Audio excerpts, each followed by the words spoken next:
જાન્યુઆરી 1863 રોજ આધ્યાત્મિક નેતા અને યુવાનો માટે પ્રેરણા સ્ત્રોત સ્વામી વિવેકાનંદનો જન્મ કોલકાતામાં થયો હતો.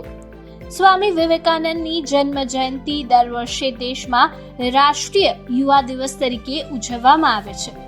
માત્ર 25 વર્ષની ઉંમરે સ્વામી વિવેકાનંદે સાંસારિક આસક્તિઓનો ત્યાગ કર્યો અને સંન્યાસ લીધો અને હિન્દુ ધર્મ અને સનાતન સંસ્કૃતિનો પ્રચાર કરવા નીકળ્યા.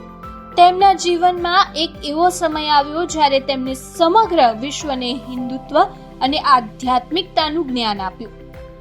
11 સપ્ટેમ્બર 1893 ના રોજ શિકાગોમાં આપેલા સ્વામીજીના ભાષણે સમગ્ર વિશ્વ સમક્ષ ભારતની મજબૂત છબી રજૂ કરી. મારા અમેરિકાના ભાઈઓ અને બહેનો, સ્વામીજીના આ 5 શબ્દો ઇતિહાસના પાનામાં એવા શબ્દો બની ગયા જેને આર્ટ ઇન્સ્ટિટ્યૂટ ઓફ શિકાગોને 2 મિનિટ સુધી તાળીઓના ગડગડાટથી ગૂંજવા મજબૂર કર્યું. આ શબ્દોએ સ્પષ્ટ કર્યું કે તેઓ એવા દેશમાંથી આવ્યા છે જ્યાં વસુધૈવ કુટુંબ સનાતન ધર્મના મૂળ મૂલ્યો અને વિચારધારા છે. સ્વામી વિવેકાનંદના આ શબ્દોથી 7,000 લોકો મંત્રમુગ્ધ થઈ ગયા, કારણ કે તેઓને ખ્યાલ નહોતો કે હજારો માઇલથી દૂર કોઈ આવ્યું છે, કોઈ વ્યક્તિ તેમને તેના ભાઈ અને બહેન તરીકે સંબોધી શકે છે. સ્વામીજીએ આગળ કહ્યું, મને ગર્વ છે કે હું એવા દેશમાંથી આવ્યો છું જેને આ પૃથ્વીના તમામ દેશો અને ધર્મના અત્યાચારીઓનો આશ્રય લીધો છે.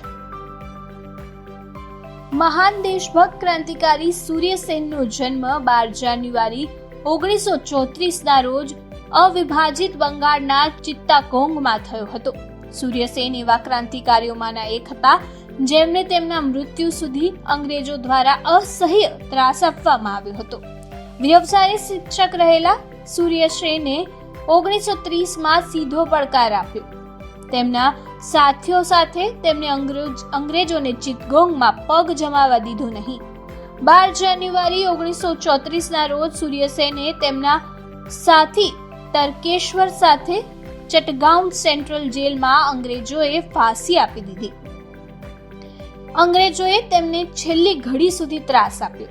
તેને ફાંસી આપવામાં આવી તેની થોડી જ મિનિટો પહેલા સૂર્યસેને હાથના નખ ખેંચી લેવામાં આવ્યા અને તેના દાંત તોડી નાખવામાં આવ્યા, જેથી તે છેલ્લા શ્વાસ સુધી વંદે માતરમનો જપ કરી શક્યા ન હતા.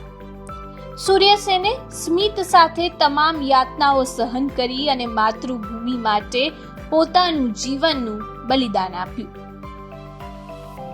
છત્રપતિ શિવાજી મહારાજના માતા જીજાબાઈનો જન્મ 12 જાન્યુઆરી 1598 ના રોજ મહારાષ્ટ્રમાં થયો.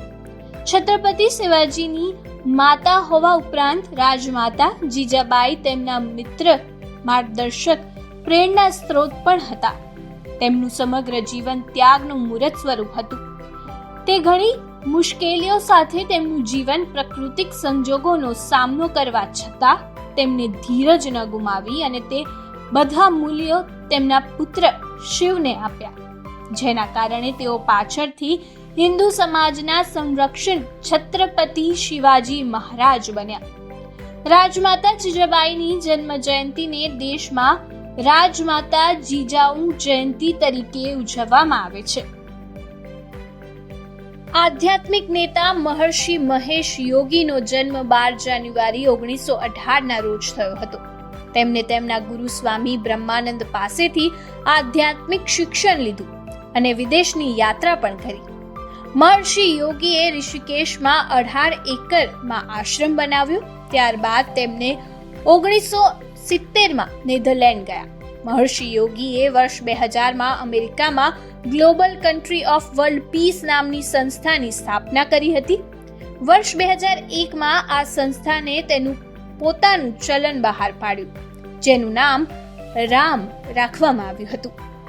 આ નોટમાં ભગવાન રામની તસવીર છે, જો કે આ ચલણને વિશ્વ બેંક દ્વારા માન્યતા આપવામાં આવી નથી.